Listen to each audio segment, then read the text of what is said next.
Ennemis du petit gibier, les machines agricoles, lorsqu'elles fauchent, peuvent faire d'importants dégâts. Sensibilisés aux problèmes par les fédérations de chasse, les agriculteurs, pour certains, changent leurs pratiques, comme Jean-Paul Marc que nous avons rencontré à Montézic. Jean-Paul Marc est éleveur de bovins. La plupart de ses terres sont des prairies bocagées, des espaces qu'il entretient et surtout qu'il ne détruit pas.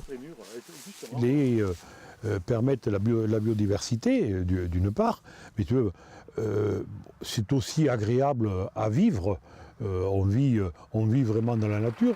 Cette conscience écologique fait partie de la philosophie de vie de Jean-Marc. Conséquence, lorsqu'il fauche ses parcelles, il essaie de protéger le gibier.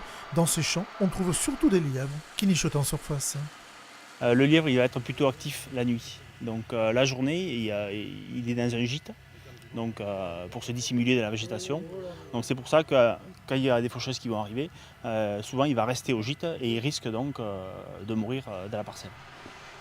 Pour éviter que le gibier ne soit pris par la faucheuse, le tracteur est équipé d'une barre d'effarouchement, un outil proposé par la Fédération de chasse de l'Aveyron. Mais en plus de cet accessoire, Jean-Marc fauche à l'envers de ses collègues. Si on fauche dans l'autre sens, on a tendance à les ramener vers l'intérieur. Et le gibier qui est habitué à vivre dans l'herbe a peur du jour. Donc quand on arrive au milieu, il ne sort pas quand même.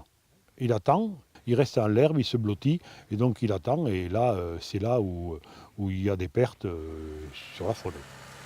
Selon une étude nationale, la fauche tuerait 20% du gibier. Les chasseurs de l'Aveyron ont fait appel à candidature pour utiliser la barre d'effarouchement.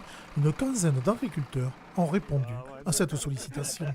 On aime bien les arbres, on aime bien voir du gibier, on aime bien voir les oiseaux, on aime bien voir les hirondelles qui arrivent le printemps. Et donc tout ça, au fil du temps, on s'est adapté à plus ou moins à l'évolution de la nature, justement. Actuellement, ce type de matériel est en phase de test. Le bilan sera tiré dans quelques mois.